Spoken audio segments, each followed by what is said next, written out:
सभी स्टूडेंट्स को मेरी आवाज आ रही है क्या?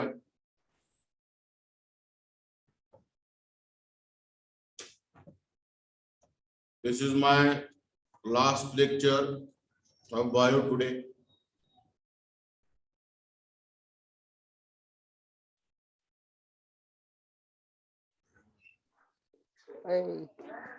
आवाज आ रही है ना बेटा? Yes sir. चलो, मैंने पूरे पेपर तो आपके सॉल्व करके दिया है।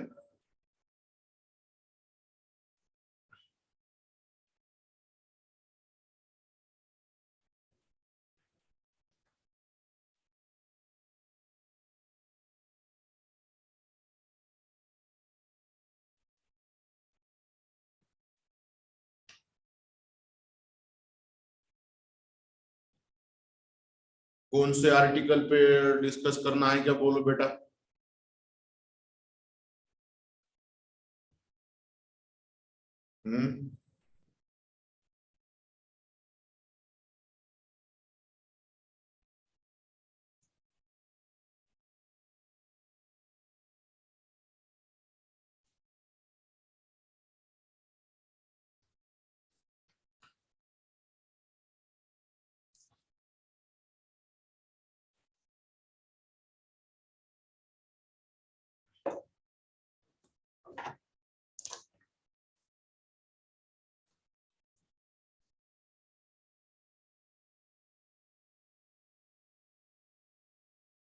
Cell biology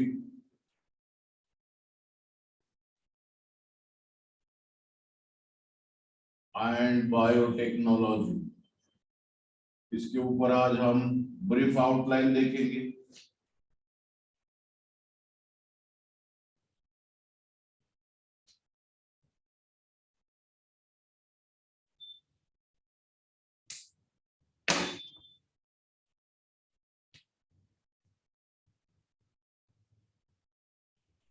cell biology is also called as, question आया तो साइटोलॉजी लिखो। Okay, the study of structure and function of the cell is called as a cell biology और साइटोलॉजी। अभी इसके अंदर मेन पॉइंट्स जो है वही बताऊंगा मैं, जो एमसीक्यू के तौर पर देखे जाएंगे। प्लांट सेल, एनिमल सेल, दो सेल है आपके पढ़ाई को। प्लांट सेल और एनिमल सेल में सबसे बड़ा डिफरेंस क्या है बेटा?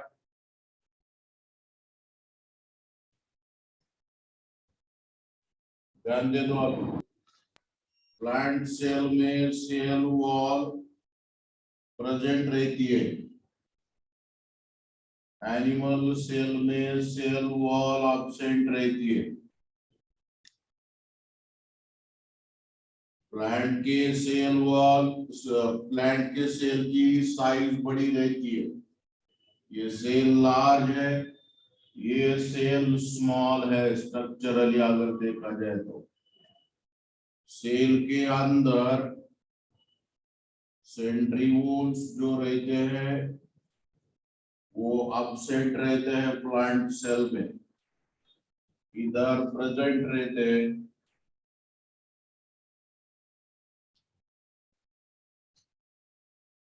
उसके बाद प्लांट के सेल में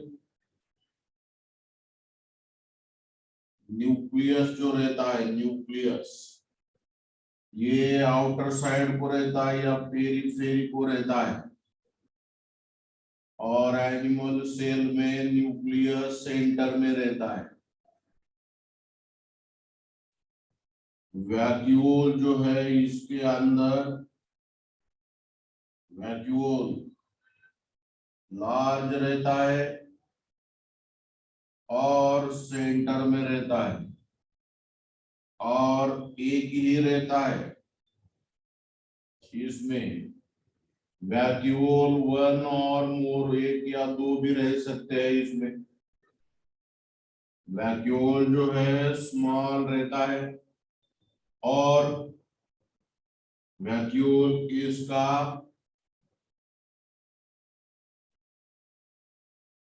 फेरी फेरी में यानी बाउंड्री लाइन को रहता है।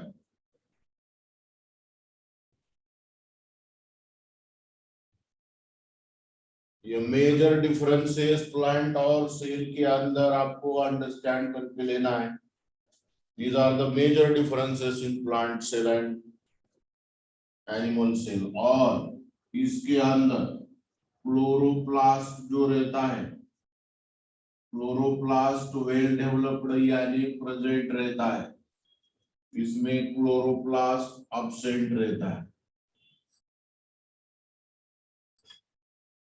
इसी आर्टिकल के ऊपर एक तो भी मल्टीपल चॉइस क्वेश्चन रहता है साइटोलॉजी के अंदर। चलो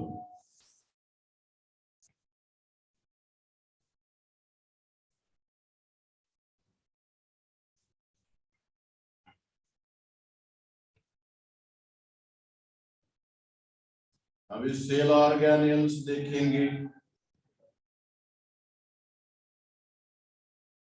सेल बायोलॉजी में टोटल सेल ऑर्गेनेल्स सेल के अंदर कितने रहते हैं ये बता रहा हूं पहले मैं। पहला है न्यूक्लियस, दूसरा है वैक्यूल, तीसरा है न्यूक्लियोलस, 4 नंबर पे है mitochondria, next endoplasmic reticulum,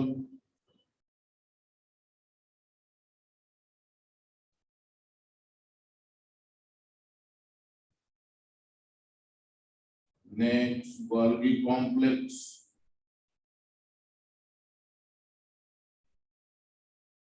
next lysosomes,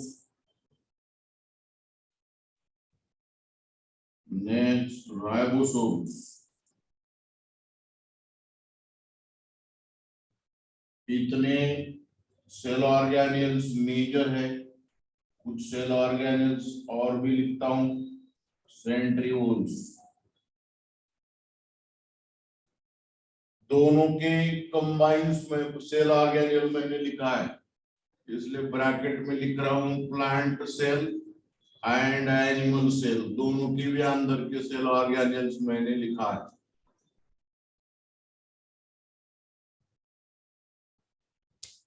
अभी एमसीक्यू क्या है इसके देखो। Nucleus is a main controlling centre of cell, ये बहुत इंपॉर्टेंट है। न्यूक्लियस के अंदर क्रोमोसोम्स रहते हैं और डीएनए भी रहता है, ये पक्का याद रखो। वैक्यूल का मेन फंक्शन है storage of water and food. Cell क्या करती है, फ्यूचर में अगर कहीं ड्रॉट सिचुएशन या scarcity of food and water का प्रॉब्लम हो सकता है, ऐसा नहीं होना चाहिए आगे जाके, इसलिए सेल क्या करती है, वैक्यूल के अंदर फूड और वाटर दोनों भी स्टोर करके रखती है, यानी कि आगे कहीं प्रॉब्लम और हो गया सेल को तो उसके अंदर का वाटर और फूड वो इस्तेमाल करती है।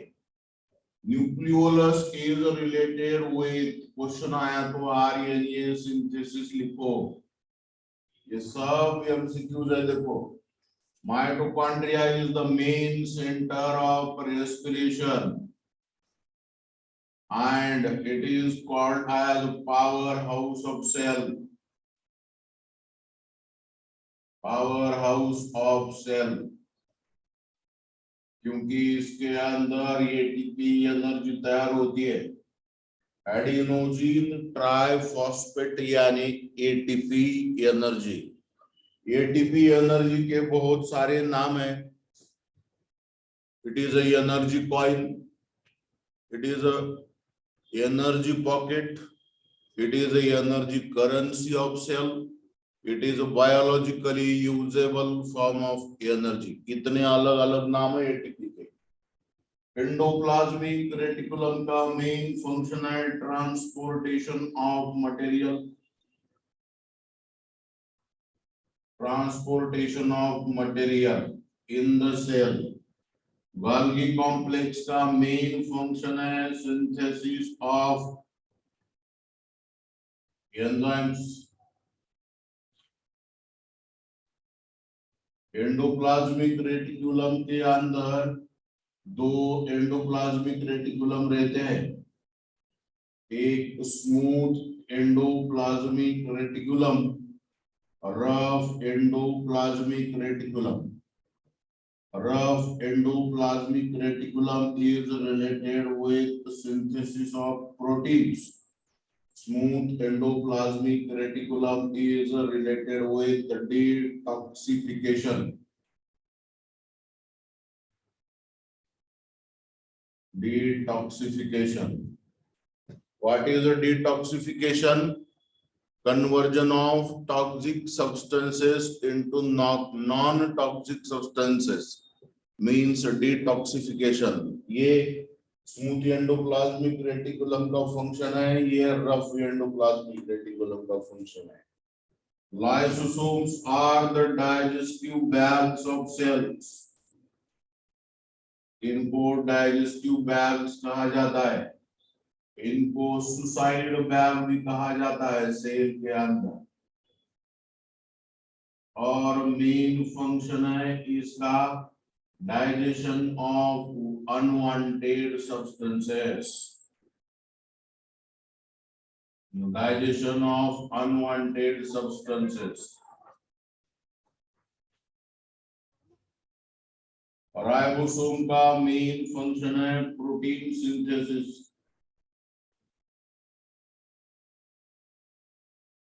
Protein synthesis.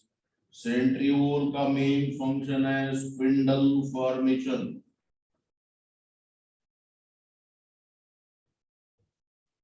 During fertilisation.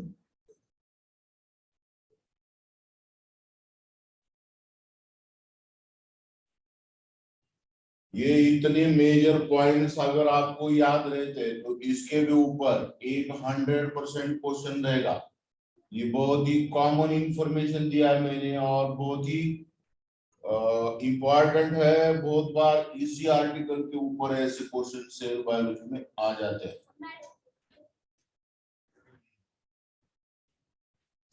Cell theory was written by Schwann and सिल्डेन।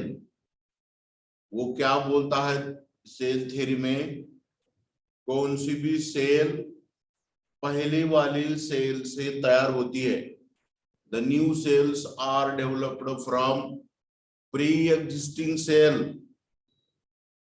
इस स्टेटमेंट को उसने सेल थ्योरी बोला है। पहले अगर सेल है तो दूसरी सेल तैयार हो जाएगी। ओके, उसके बाद ये पूरे पॉइंट्स में हटा रहा हूं, आपने शायद लिख के लिया होगा, ये इंपॉर्टेंट है बेटा बहुत।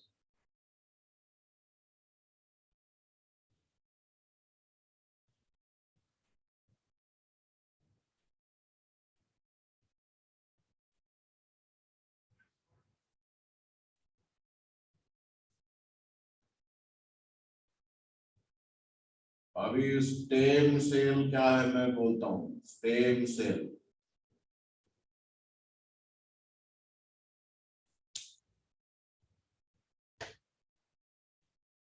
the cell which has ability to produce new cell is known as stem cell।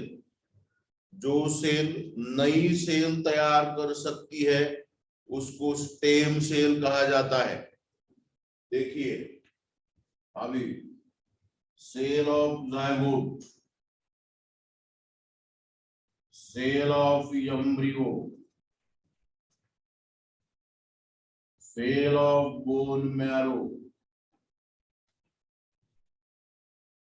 Cell of muscle, cell of sperm, cell of ovum. इतने एग्जांपल्स स्टेम सेल के अंदर है। ये पक्का याद रखो, कौन से सेल्स स्टेम सेल के अंदर आ जाते हैं। जो सेल नई सेल तैयार कर सकती है उसको स्टेम सेल कहा जाता है। और स्टेम सेल का इस्तेमाल बायोटेक्नोलॉजी में किया जाता है। इसमें और एक एग्जांपल लिखना भूल गया मैं, नर्व सेल भी स्टेम सेल में आती है, यानी न्यूरॉन की cell, it is also stem cell. ये इतने मेन जितने भी पॉइंट राइट कर रहा हूं आप लिख लीजिए।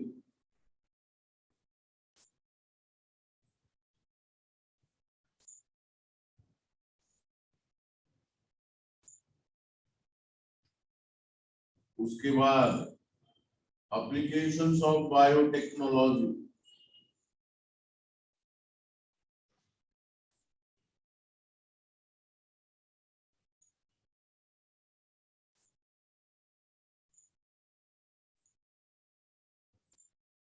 Biotechnology has played different roles in different branches of biology. For example, biotechnology ने माइक्रोबायोलॉजी में बहुत वर्क किया है। दूसरा, एग्रीकल्चर में इसने बहुत काम किया है।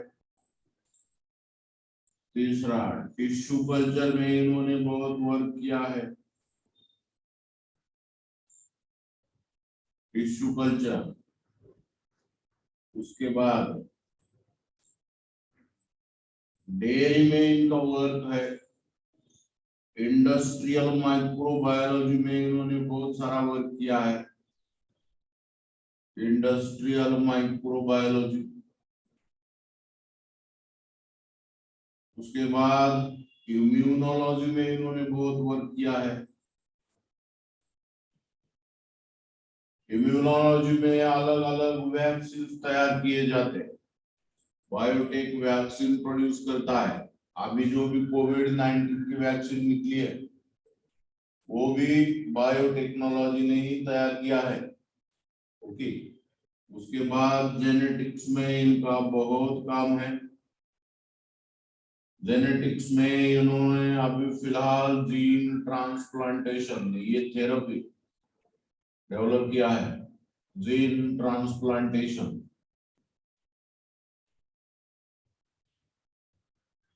जेनेटिकली मॉडिफाइड प्लांट्स तैयार किया है इन्होंने।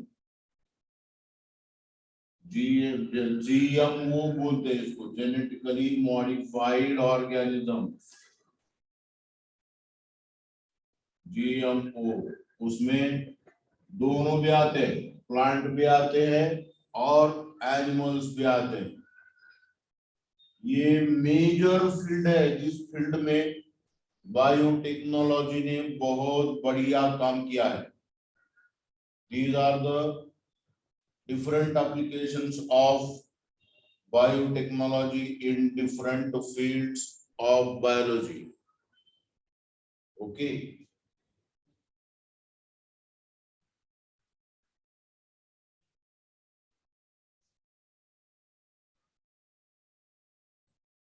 अभी बायोटेक्नोलॉजी के अंदर टूल्स क्या है?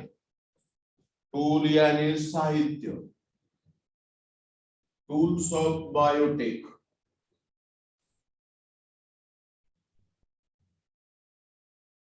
बायोटेक्नोलॉजी के अंदर क्या साहित्य, टूल्स का कौन सा इस्तेमाल किया जाता है? देखिए, सबसे पहला इसके अंदर इंपॉर्टेंट है एंजाइम्स। अलग अलग एंजाइम्स का इस्तेमाल टूल बोल के बायोटेक करती है। कौन से एंजाइम्स बायोटेक के अंदर इस्तेमाल किए जाते हैं? देखो, डीएनए लाइगेज एंजाइम, ये उसके बाद DNA restriction endonuclease enzyme.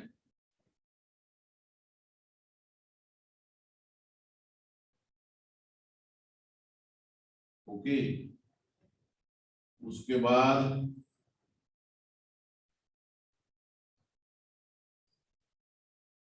endonucleases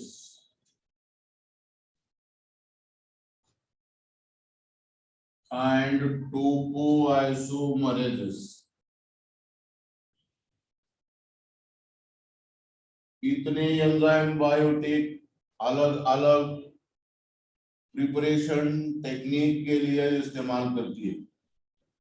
topoisomerase enzyme जो है, टोपोआइसोमरेज, ये यूकैरियोटिक सेल में रहता है और ये हाइड्रोजन बॉन्ड्स जो रहते हैं डीएनए के, इसको तोड़ने के लिए इस्तेमाल करता है।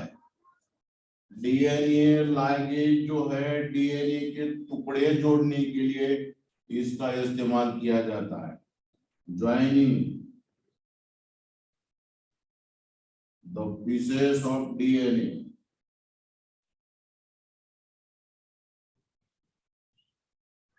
डीएनए रेस्ट्रिक्शन एंडोन्यूक्लियेज एंजाइम जो है, इसका और एक नाम है, इसको निक एंजाइम बोलते हैं, निक एंजाइम। इसको और एक नाम है बायोलॉजिकल सीजर।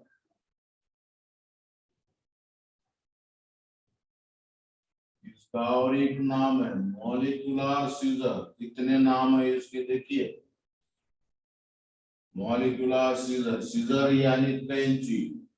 ये एंजाइम डीएनए को कट करने के लिए इस्तेमाल किया जाता है। एंडोन्यूक्लियेज एंजाइम प्रोकैरियोट में रहता है। ये हाइड्रोजन बॉन्ड कट करने के लिए इस्तेमाल किया जाता है। डीएनए के टुकड़े करना, यानी इसको और एक वर्ड इस्तेमाल किया जाता है, क्लीव पैटर्न। ये पहला टूल है एंजाइम्स। ये सब के सब टूल्स आपको पता होना चाहिए, कौन सा एंजाइम क्या करता है, कितने एंजाइम्स बायोटेक इस्तेमाल करता है। ओके, मैं इसको भी हटा दे रहा हूं।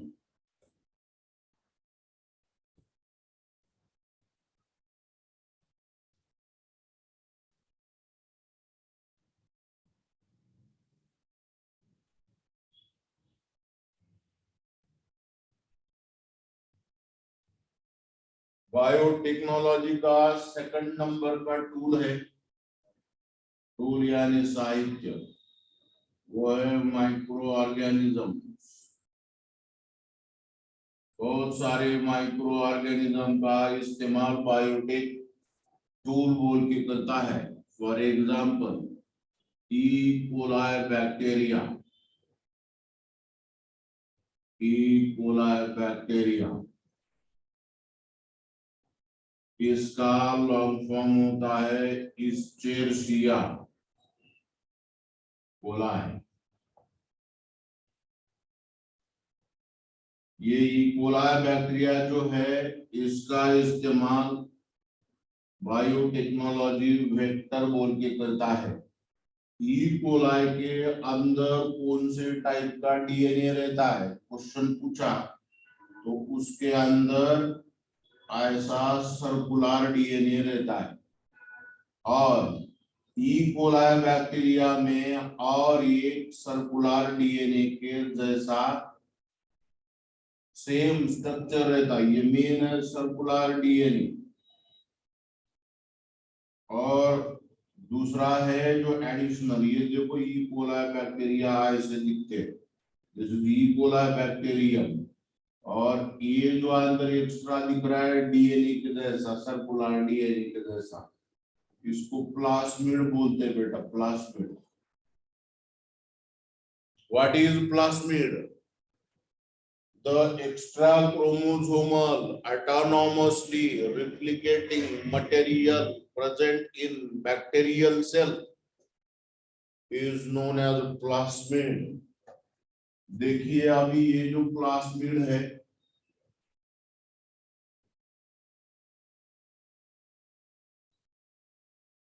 ये मेन जो है प्लास्मिड, ये है इसके अंदर का, बायोटिक के अंदर का वेक्टर। देखिए ये प्लास्मिड का स्ट्रक्चर यहाँ पे ड्रॉ कर रहा हूं। बायोटिक कैसा इसका इस्तेमाल करती है, देखो this is plasmid, same circular DNA के जैसा रहता ही। अभी ये इतना, ये पीस हमको कट करना है इसका, तो यहाँ पे डीएनए रेस्ट्रिक्शन एंजाइम का इस्तेमाल करके इतना पीस मैंने कट करके बाहर निकाला है। ओके, और मुझे क्या करना है, इंसुलिन सिंथेसाइज करने वाला जीन यानी एक डीएनए का टुकड़ा मुझे इसमें रखना है प्लास्मिड में।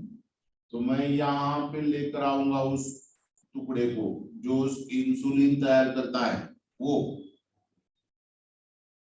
पहले मैंने डीएनए रेस्ट्रिक्शन एंडोन्यूक्लियस का एंजाइम का इस्तेमाल करके डीएनए कट करके छोटा पीस बाहर निकाला। अब डीएनए लाइगेज का इस्तेमाल करके इसको मैं जोड़ दूंगा। मैंने इसके अंदर एक जीन रखा है, उसका नाम है, कौन सा जीन रखा है मैंने, इंसुलिन सिंथेसाइजिंग जीन अंदर रखा है। अब ये कहाँ है, ये ऐसा प्लास्मिड बैक्टीरिया में है, ई कोलाई में है, ये अंदर, उसके अंदर से बाहर नहीं निकलना है, उसके अंदर ही करना ये काम। फिर ये E coli bacteria nutrient medium में डाल दो, और ये न्यूट्रिएंट मीडियम के ऊपर मल्टीप्लाई हो जाएंगे।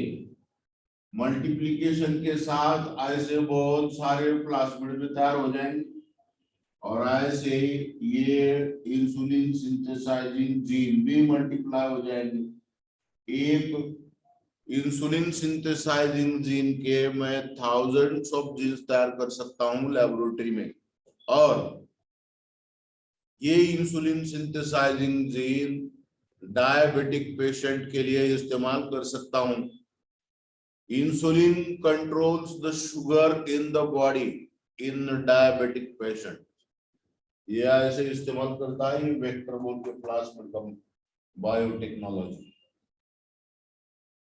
समझ में आ रहा है ना बेटा?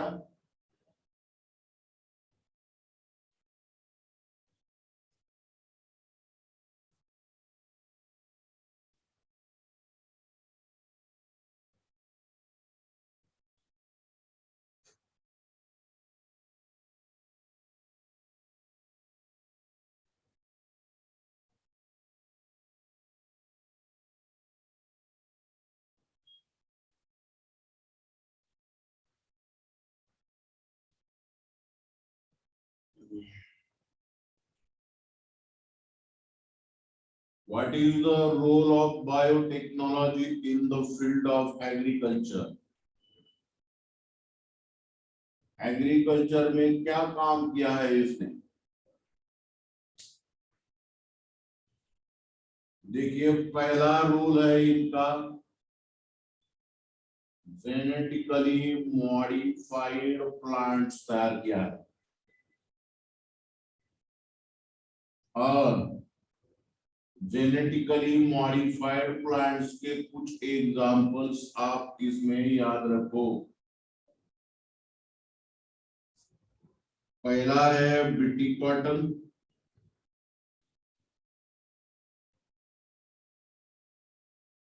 दूसरा है बीटी ब्रिंजल,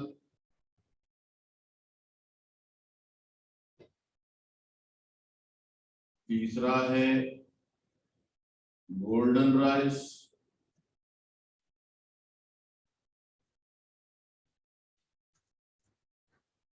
ये ऐसे अलग अलग प्लांट उन्होंने तैयार किया है।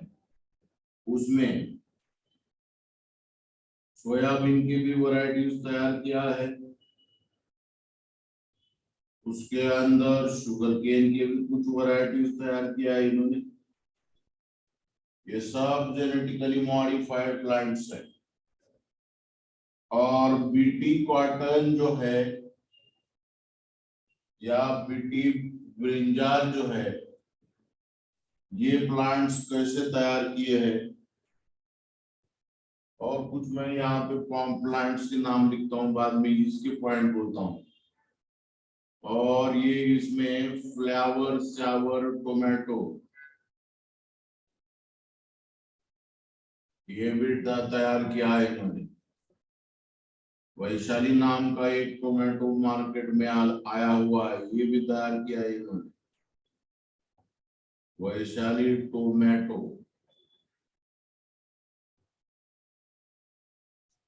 बीटी कॉटन एक बैक्टीरियम का इस्तेमाल करके किया है इन्होंने, बैसिलस thuringiensis। इस बैक्टीरियम का इस्तेमाल करके इन्होंने बीटी कॉटन, बीटी ब्रिंजाल तैयार किया है। अभी गोल्डन राइस की खासियत क्या है? इसका फ्लेवर बहुत बढ़िया है, इसके अंदर बीटा कैरोटीन बहुत ज्यादा है। बीटा कैरोटीन यानी vitamin A.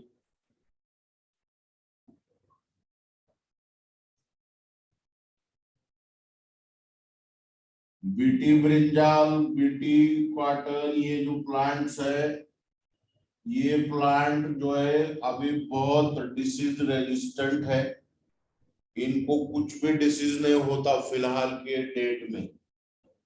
Flower Sawar tomato ये बहुत टेस्टी है। और वैशाली टोमेटो का जो कवर है ऊपर का, ये कवर इन्होंने बहुत जाड़ा बनाया है ताकि टोमेटो 7-8 दिन तक टिक पाएंगे। पहले जो गावरान टोमेटो आते थे उसकी कवरिंग जो है बहुत पतली थी, उस कवरिंग को इन्होंने जाड़ा बनाया है। और ये जाड़े कवरिंग की वजह से ज्यादा दिन तक टिक सकते हैं। 7-8-10 दिन तक भी ये टोमेटो के कवर को कुछ नहीं होता। गावरान टोमेटो बहुत जल्दी पिकते हैं और बहुत जल्दी खराब भी हो जाते हैं, वैशाली में ऐसा नहीं है। फ्लेवर सावर टोमेटो का फ्रेग्रेंस, उसका फ्लेवर बहुत ज्यादा है, बहुत बढ़िया है। ओके, जेनेटिकली मॉडिफाइड प्लांट्स की खासियत क्या है देखेंगे। What are the main features of GM plants? Genetically modified plants, पहली खासियत है इनकी, they are disease resistant.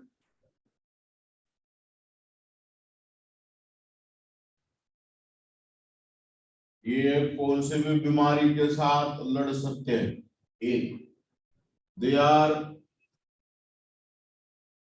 Drought resistant.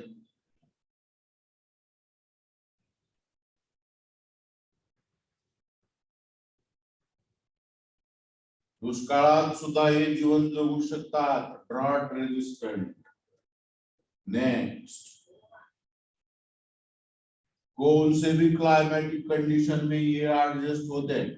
Okay, they can adjust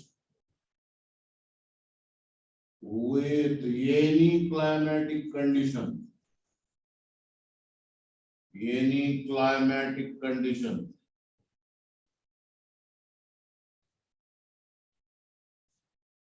पानी अगर सॉल्टी है तो सॉल्टी पानी में भी ये ग्रो होते हैं। They can grow in salty water, grow in salty water.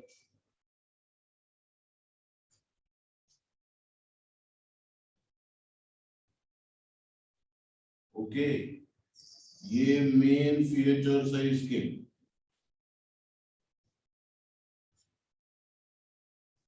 Glycine max, ये सोयाबीन का साइंटिफिक नेम है बेटा, ग्लाइसिन मैक्स। सोयाबीन के भी बहुत सारे वैरायटीज फिलहाल बायोटेक ने तैयार किया है, वो भी कम फर्टिलाइजर्स का इस्तेमाल करके ग्रो कर सकते हैं, कम पानी में आते हैं, और कैसे भी टाइप की जमीन हो तो वो सोयाबीन आता है। वो आपके किताब में नाइन्थ के किताब में या 10th के किताब में बहुत सारे कुछ वैरायटीज दे दिए हैं ग्लाइसिन मैक्स के, उसके नाम देखो।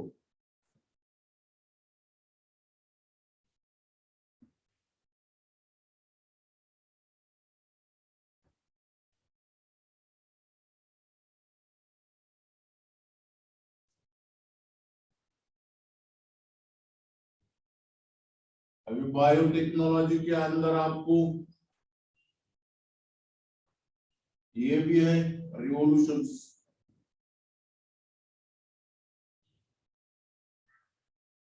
रिवोल्यूशंस कितने टाइप्स के रिवोल्यूशंस है बेटा आपकी पढ़ाई को? What is the difference between evolution and revolution? Question आया ना। तो evolution is a very slow process and revolution is a faster process than evolution। और उससे भी फास्ट कौन सा प्रोसेस होता है बायोलॉजी में? तो म्यूटेशन। ये तीनों में फर्क आपको पता होना चाहिए। ओके,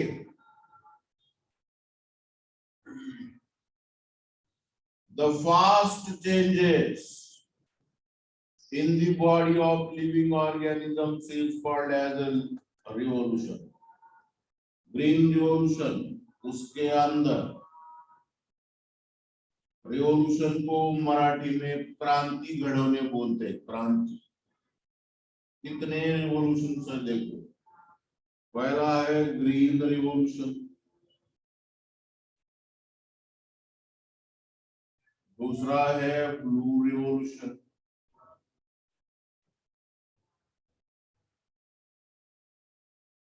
तीसरा है white revolution.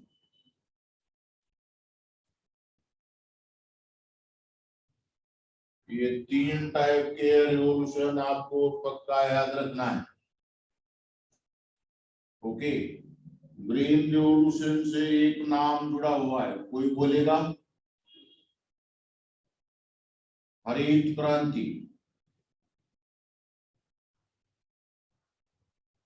Doctor M Swaminathan, ये इंडियन ग्रीन रिवॉल्यूशन के फादर है।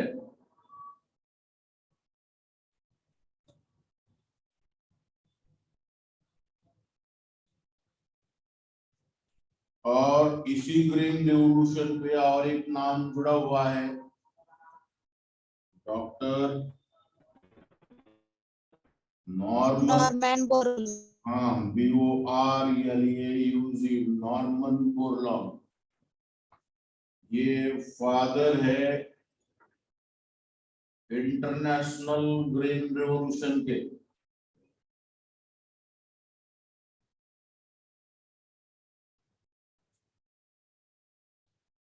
डॉक्टर MS स्वामीनाथन को व्हीटमैन कहा जाता है, व्हीटमैन। और डॉक्टर नॉर्मन बोरलॉग को राइस मैन कहा जाता है। डॉक्टर MS स्वामीनाथन ने मेक्सिको से, मेक्सिको, ये मेक्सिको का साइंटिस्ट है, ये मेक्सिको से सेमी डॉर्फ व्हीट वैरायटीज लाए थे, व्हीट वैरायटीज। और इसकी वजह से इंडिया में फूड का प्रॉब्लम सॉल्व हो गया। बाद में धीरे धीरे राइस के वैरायटी आ गए, फिर बाद में और फूड का प्रॉब्लम सॉल्व हो गया। फास्ट एग्रीकल्चर की डेवलपमेंट हो गई और इसकी वजह से इंडिया में ग्रीन रिवॉल्यूशन हुआ। ये इतने पॉइंट्स जो है ग्रीन रिवॉल्यूशन के बारे में याद रखो।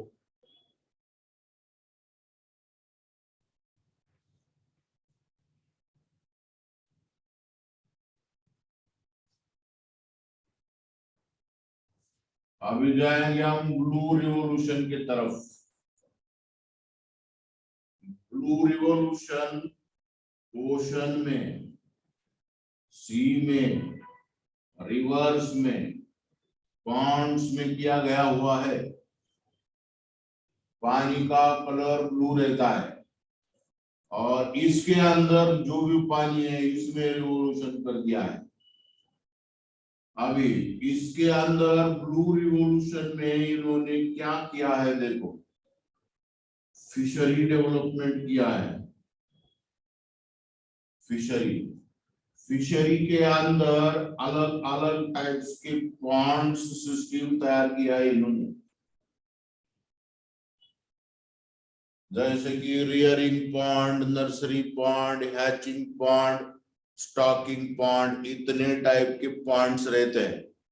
ये अलग अलग वैरायटी के पॉन्ड्स तैयार करके फिशेस के वैरायटीज ग्रो किए इन्होंने।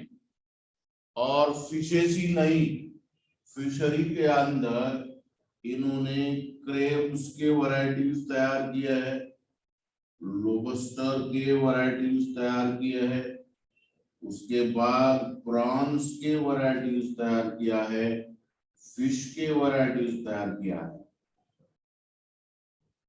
और ये मेन जो है इसको हम सी फूड कहते हैं। सी फूड पहले जो कम हुआ था, पॉपुलेशन जैसे जैसे बढ़ रहा है वैसे वैसे सी फूड भी बढ़ना चाहिए और सी फूड सभी लोगों को मिलना चाहिए, इसलिए इन्होंने ब्लू रिवॉल्यूशन भी कर दिया है। और नील क्रांति मिशन की इस्टेब्लिशमेंट की है इन्होंने। कौन सा मिशन? नील क्रांति मिशन। इसका ईयर जो है एस्टैब्लिशमेंट का आपके किताब में है, वो पक्का याद रखो। आपके पास किताब है तो देखो। ये कौन से रिवॉल्यूशन के बारे में बात कर रहा हूं मैं? ब्लू रिवॉल्यूशन के बारे में। चलो, ये इतना हो गया ब्लू रिवॉल्यूशन में। लास्ट वाला एक रिवॉल्यूशन बच गया है, व्हाइट रिवॉल्यूशन।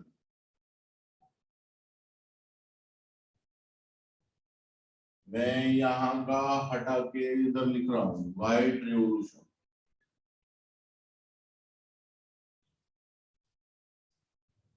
व्हाइट किसका कलर रहता है? मिल्क।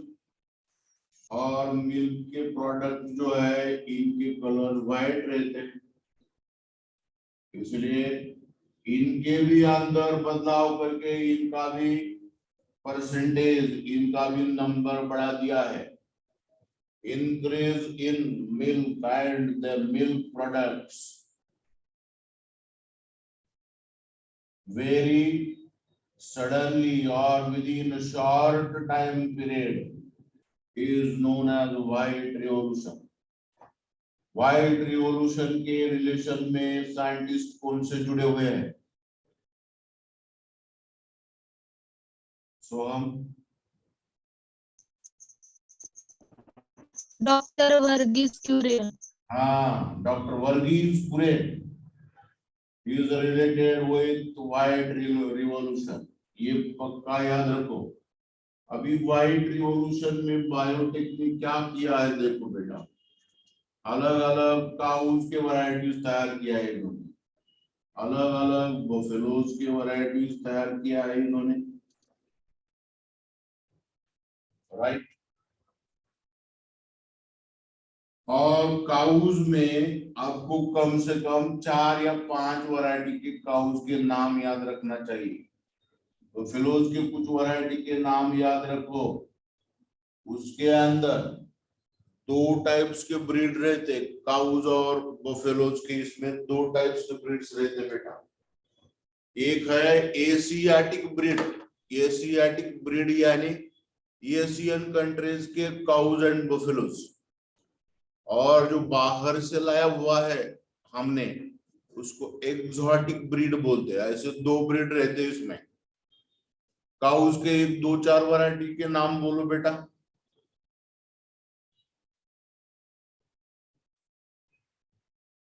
गाय के वैरायटीज के नाम बोलो। सिंधी, सहवाल, जर्सी, लाल कंधारी। बाहर से कौन सी काउ लाया हमने? होलस्टेन। ये चार पांच वैरायटी के नाम याद रखो। बफेलोज के अंदर मुर्रा बफेलो, जाफरादी बफेलो, ये ऐसे इंटरनेट के ऊपर बहुत सारे वैरायटीज दिए हुए हैं काउच के, बफेलोज के। उसकी एक लिस्ट निकालो। ये नेटिव कहाँ की है बफेलो, इसके भी ऊपर आपको क्वेश्चन पूछा जा सकता है। ओके, ये हो गया बेटा सभी रिवॉल्यूशन के बारे में। बायोटेक्नोलॉजी बहुत सारे रोल कर रहा है, और कुछ डिफिकल्टी है इसमें तो पूछिए। हमारा वक्त हो गया है।